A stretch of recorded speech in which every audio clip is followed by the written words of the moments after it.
Hi, I'm Chris Waith. I'm one of the partners at DCO Dental in Sale. I had planned to do a video for Drew sometime in the summer, which was going to be about oral surgery and something that I actually know something about.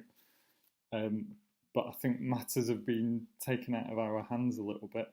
This is my first time on a webcam, contrary to popular belief, so this is all a bit peculiar to me, but I'll try my best.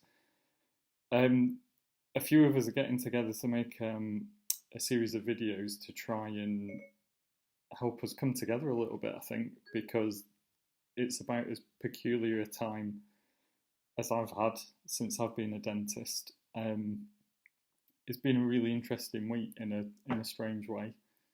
I'm lucky that there are four of us who are the bosses. I don't think I could have done this week without them and our practice manager, who's amazing. I'm just going to go through some of the things we try to put in place to bulletproof ourselves as much as we think we can. I wanted to say one thing first because it's something that Drew and I had talked about. One of the calls that I've made today was to our bank, which happens to be RBS. Part of our budgeting has been trying to freeze some of our loans and mortgage payments. We were a little bit anxious yesterday, and from a result of what the Chancellor said, we kind of thought our healthcare provision doesn't really fall into any of the money and loans that they're talking about to help us through. When I spoke to Adrian this morning, he actually kind of put my mind at rest as much as he could do. So kind of no questions asked, all of our loans and mortgages now are on a 6-month holiday, interest holiday. And then that will be under review. Hopefully, I'm assuming that this all sorts itself out before then, but I guess none of us really know. His advice was all of you, if you need to, get onto your bank, because apparently the bank and lenders have all had the same instruction from the government, which is no questions asked, 6-month holiday. I think if nothing else, it's just a little bit of extra money in the kitty if you need it. The other thing which he said, I'm sorry, my phone keeps beeping in the background. The other thing he said, which I thought was interesting, was he's a specialist healthcare, and this Friday he has a series of phone calls with all the specialist healthcare financiers from all the other banks. He doesn't think that the money that has been looked at so far is the only money that is going to be on offer. His exact words was, it's a band-aid. It's basically to try and remove some of the anxiety and to put a first measure in place. But he said he expects there are going to be further measures, particularly for dentists, doctors, pharmacists, because that kind of money hasn't been looked at yet. So I would speak to your bank openly about it and maybe keep that conversation line open, because hopefully there'll be more measures coming in place to help us. So this week, what we've done, the four of us and our practice manager kind of sat down, and I think like everybody else was waiting. I'm going through that phase where I can't stop touching my face and I'm really aware of it, sorry. The four of us and the practice manager have kind of sat down, looked at our staffing levels. We're a 75% NHS group of practices, but we have a little bit of variation. That we've got a general dental contract, an MOS contract, and an urgent dental care contract. It's made it a little bit awkward for us because we know that at least two of those we're going to have to run regardless of whatever measures came in from the Department of Health and NHS England. We started to throw around some ideas at the start of the week just to see how we ran things, and I think we're kind of decided and set. Although we've not received any proper guidance yet, we kind of made our own guidance, because at the end of the day we just we wanted to work in the safest way possible for the staff. So we've already gone down to a kind of emergency only service for our general dental stuff. We're following the Welsh and Scottish advice. we're going to try our best to keep the MOS running for all of the pain and infection people as a priority, but actually, as long as we have enough FFP3 masks and visors and gowns, we'll keep it running for everybody. Likewise, we need to keep the urgent dental care running for everybody. Once we'd worked out what kind of rota that would need, we kind of started to have to look at their finance. So Monday night we had our management accounts for the last 3 months. We sat down and kind of picked apart everything. So all of the essentials that we thought we'd need to pay, like the rent, the fixed costs on the buildings, the staff wages, which we were going to try and maintain as close to possible as full.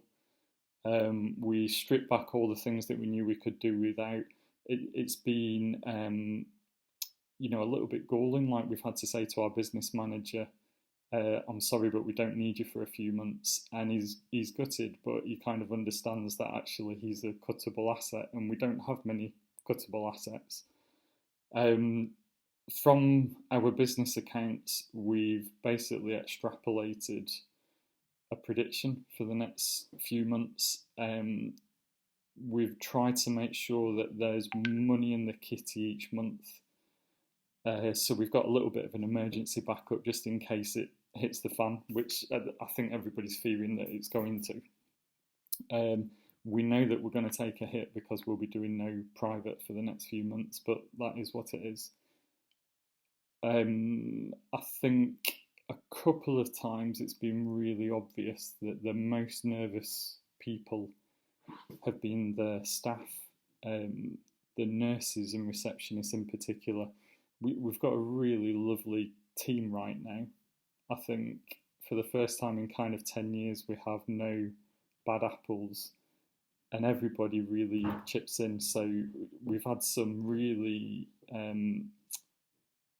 interesting conversations. What I thought would have been tough conversations have actually worked out fine. And for the dentists, they've been particularly understanding because we've prioritised our nurses and receptionists, and we're going to try and keep their money as close to full as we can. Us, as the owners and the dentists, we've all agreed to take a little pay cut for the next few months. We're all going to come in and work the emergencies intermittently. We're incredibly lucky that our practice manager has been on it. And so we've got some FFP3 masks and gowns and visors so that we can maintain the services that we need to, basically. I think we'll have to look at this every week because it's all a little bit best guess. But I think so far everything looks like it's going to work out. We've tried to really reassure the staff as much as possible. I think there are a couple of things that I don't think we have an answer for. Our main issue is everybody who's got kids. As soon as they get told that they're taken out of school, the rota that we're trying to keep is not going to work because we know that a lot of the girls, they don't have the liberty of having husbands at home to look after the kids, so it's all on them. I think we're just going to have to work around that. We've told everybody that as long as we're supporting each other, there might be times where we need to give you a call and get you in short notice. And really, we've just got to roll with it and understand that everybody else will cover you even when you need it. Particularly, we're expecting that some of us are going to get ill over the next few weeks. So there might be some last minute phone calls and just working around so we can keep going. We've had a chat to all of them about speaking to the banks about the mortgages and loans, just for the same reason that we're doing, just to release a little bit of the pressure and to try and make sure that they're prepared.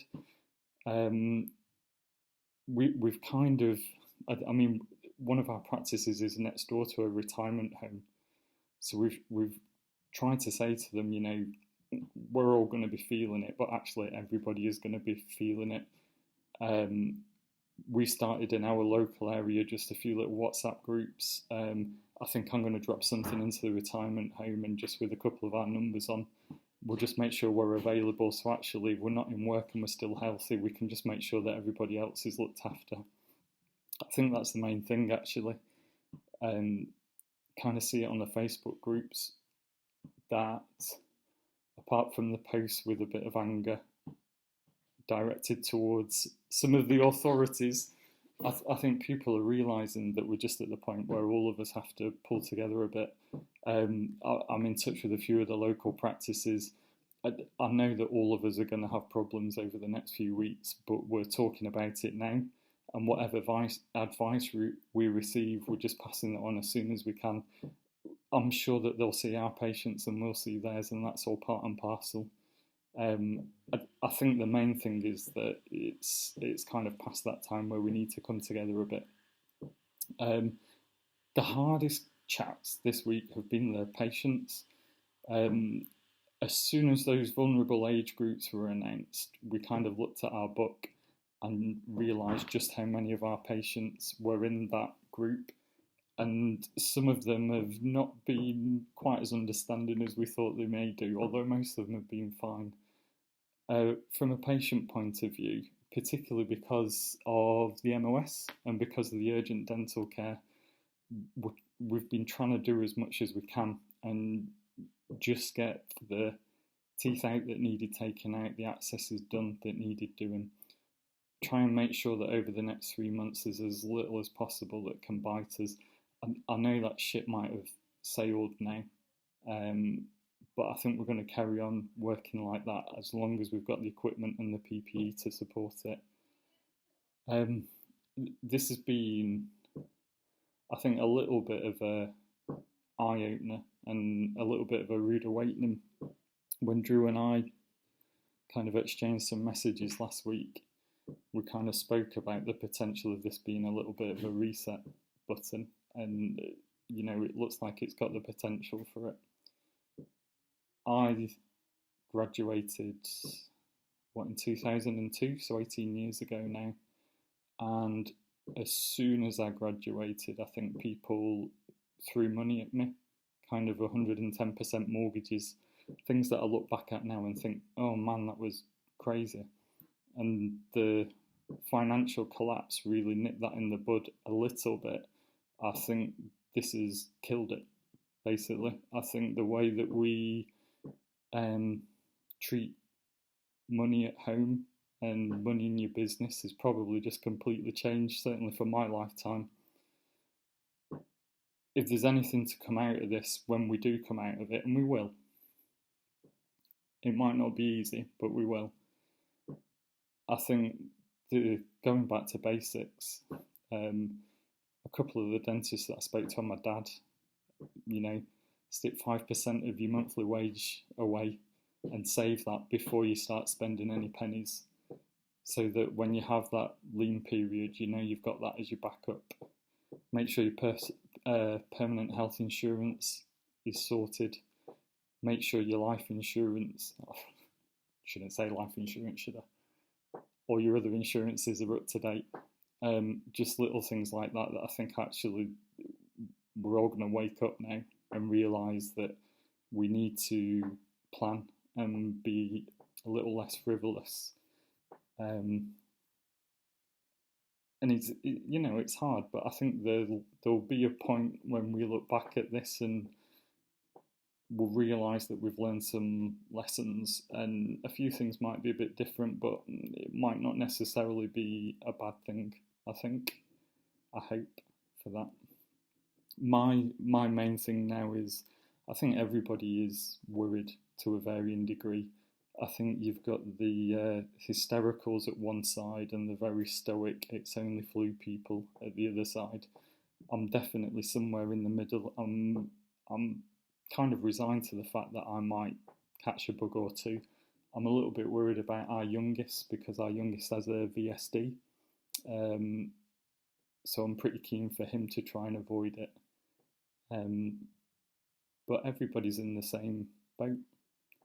I think we're all set as much as we can do. We've done as much to keep the business open and keep all of our staff supported. I think everything we do from now is probably out of our hands. But that's okay. I think we've controlled everything that we can control. If something changes down the line, then we're going to have to get our heads together and change. There is no doubt in my mind that I consider ourselves a lot luckier than some other practices. I think the fact that we've got the NHS side as a majority of our kind of income is a massive kind of relief to us, that we can maintain some kind of normality. When I was chatting to the bank guy this morning, I did say I really feel for the private practices, because speaking to them, speaking to the guys in the lab, you know, we use an excellent lab and have done for the last 10 years. And he said, you know, I feel like I'm looking over the edge of a cliff, and I completely get that. We see ourselves, but I mean, we're part of a massive sector, and we all depend on one another. There'll be some really worried people. You know, I've said to them, we'll do whatever we can to help you, basically, because they're important to us as well. I think over the next 6 months, maybe even 12 months, there's going to have to be a lot of that. I think all of us are going to have to help each other just get back on our feet. And I hope that happens. You know, dentistry is a bit of a fickle world sometimes. I'm cynical and quite moany, and I think there are probably more cynical and moany people. But actually, right now, we don't really need that. We need each other, and there'll be a point in the future where we can slap each other on the back, I hope, and just say, yeah, we did all right. Hopefully that's sooner rather than later. I think, I'm trying to look at my list, I think that's all I can really say for now. I mean, for me, I think the best thing that I can do now for everybody here is stay calm, stay focused. I'm going to listen to all their problems for the next few weeks, and I'll help them as much as I can do. I think we've got to try and keep our staff safe and patients safe. I hope come the end of the week, maybe next week, that the financial side, we might all know a bit more, particularly for those private people, because I really want them to have some kind of support, which it sounds right now that they maybe not. And then really, hopefully, I just wish you all the best. I dare say that I'm going to have a little window of time over the next few weeks. So if I can make Drew and Tubules a video about oral surgery, or something that I know something about, then we'll try and sort that out. Okay, see you all later.